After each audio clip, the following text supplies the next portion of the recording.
Okay, today we're going to make pie crust, and I want to welcome you into my first video of the Tie-Dye Granny's Baking Channel. And a huge shout out to my favorite people in all the world, Ave, Mason, and Ella.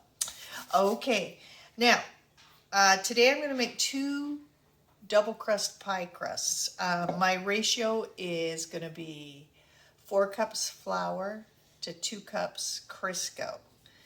That's the same across the board. I use, if it's a 6 cups, I use 3 cups of shortening. So if I use 2 cups, I use 1 cup shortening. So that's my ratio. I'm going to start off with some all-purpose flour.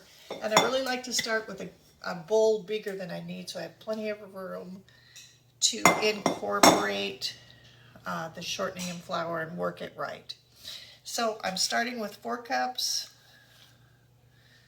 of flour into my bowl.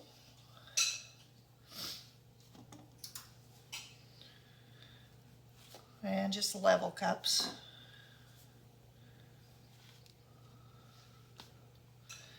Probably about a teaspoon of salt. And the salt adds flavor, but also cuts the fat, so it doesn't feel fatty in your mouth. And so this, what was I have 4 cups, so I'm going to use 2 cups of Crisco. You can use butter. I really like Crisco. I always go back to it, but I've tried knockoff shortenings and stuff, and I just find the best results for myself with Crisco solid shortening. So I'm going to use 2 cups of this Crisco into my cup. I've just rinsed the cup out a little bit with some water, just swished it around and dumped it out. I find that the Crisco comes out nice and easy that way, no scraping required. So I try and do a pretty level measurement.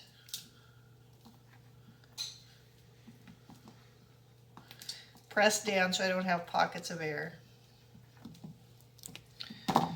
So here's 1. And my 2nd cup.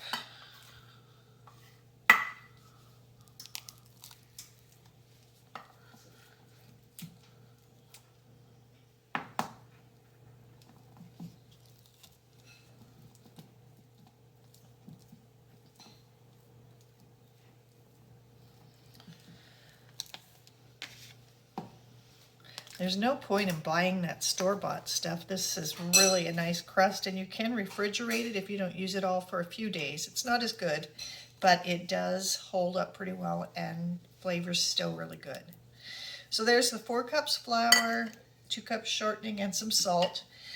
I am using a pastry cutter, and invest in a good one. Don't get one of those plastic here ones, because when you wash it, water gets trapped in there and then it drips down into your food. It's pretty gross. So something that's really well built. Nice stainless cutter with a wide blade. So I begin kind of in a rocking motion. And I want to incorporate this well. Again, that's why I use a larger bowl, so there's room to actually mix it.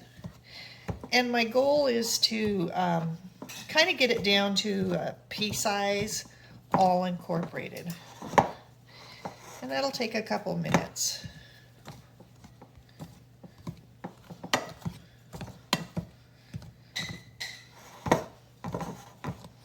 Just keep working it.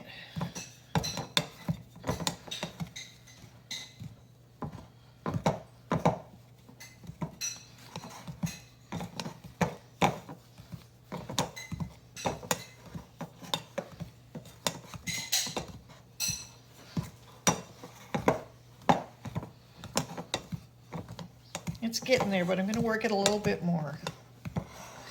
This is also a good way, at least I find, makes a nice flaky biscuit. It's kind of the same technique with incorporating your fat into the flour.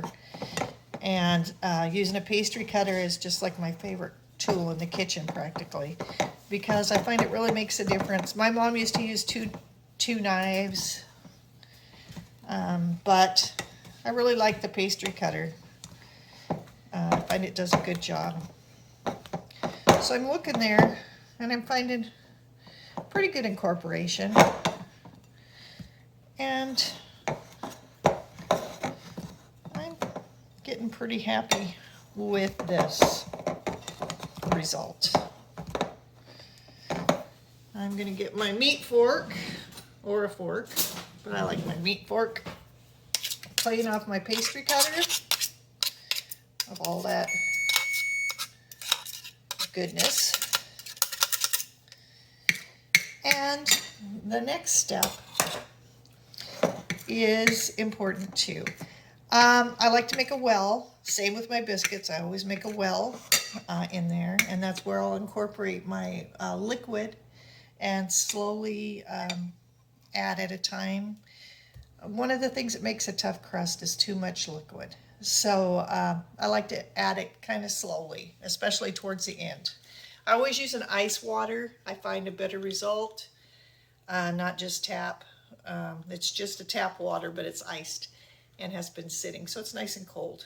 So I'm going to start with a little bit in there, you can see.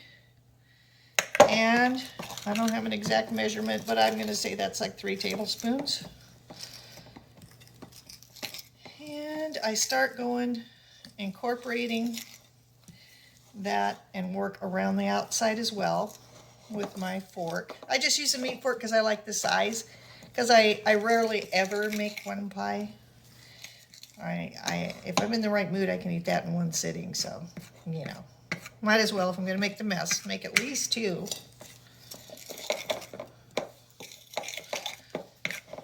Okay, this is still too dry, so I'm going to incorporate a little bit more using this, starting with the well again. Oops, I'm going to incorporate that down.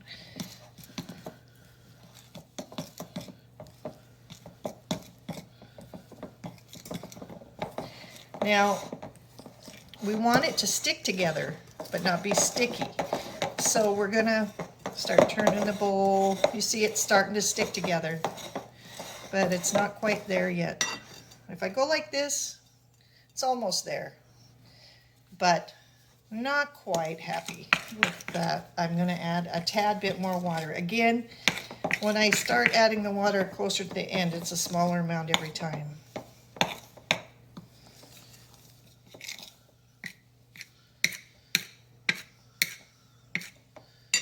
But I think this little bit will do it.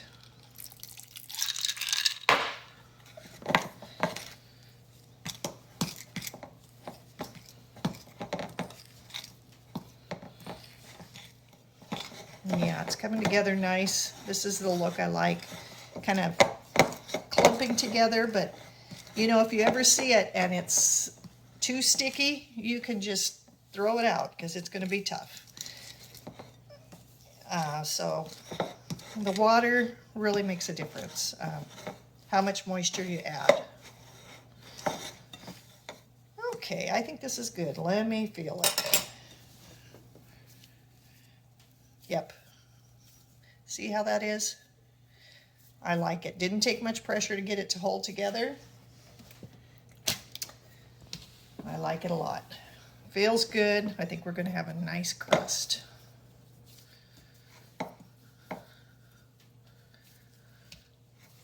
Right now, I just kind of portion it out. Like I said, I'm doing a 2 crust, so I'm going to need 4, a top and a bottom for 2 pies. And I always make a 9.5 inch pie, or sometimes a 9 by 13 family size pie. So see how that comes out nice? There's no water remaining. I'm happy with that result. Okay, now, I'm not going to roll all this out for you, but I want to give you a couple of my pointers on rolling. I have had this probably 20 years. It's just a, you know, silicone mat. And the first thing I do is I take my crust, kind of flatten it out a little bit like that, just so You don't over roll it. It's kind of already starting in the shape I want this way. Put a little bit of flour on here. Again, too much flour is a no-no. Going to be tougher if it's over floured or over watered. And I've got this great maple. It's heavy duty, heavy rolling pin, and it's quite heavy, and it makes a really nice even roll on your pie crust. And so overworking your pie is something you don't want to do. So see, this looks good. Soft as a baby's butt, I always say. All right, so with a heavier pie roller, you can get a thinner crust with less work. So I try never to flip it more than once. It's kind of my goal. Because I'd rather piece it together by hand than overwork it. Now I always use, for 45 years, I've always used the old Pyrex glass. And these are my absolute favorite. I've been looking for them at Goodwill lately because I always give my pies out, but I never get the pie plates back. So you can find them at Goodwill for a couple bucks if you can't find them on Amazon, because this is just my absolute favorite design. Now I'm going to take it. There's two ways you can do it. If you're worried, you can pick up your silicone mat and just kind of flip it in there. But my favorite way is quick and easy. Fold it in half, line my pan. If it breaks, don't worry about it. I just come back and reinforce it where it's weak with my fingers. Work it out a little bit. And there you go. I've got a nice pie plate fit. I just take a little where I have too much, fill in where there's not enough, and voila, you've got a great pie crust. We've got our two pies filled with our peach filling, and when I have a little extra crust hanging over the edge, I just take a knife and clean it up a bit like that. And if I need a little bit more on the top, I can just draw from this.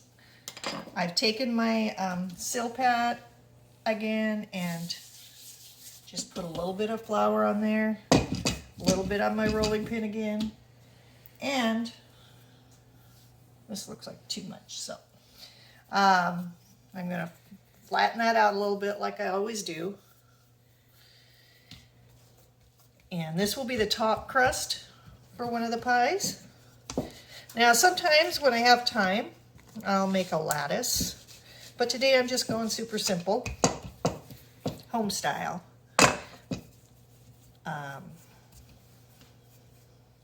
But I'll roll this out, try to keep to my one flip rule, because I don't want a tough crust.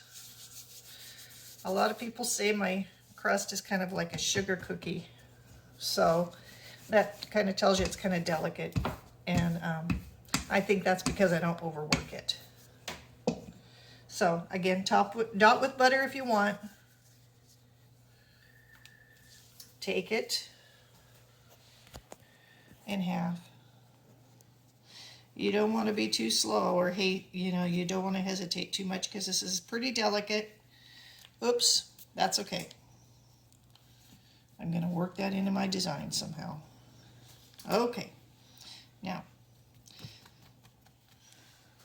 take my knife, go around the edge again, just to get that extra off before I crimp it.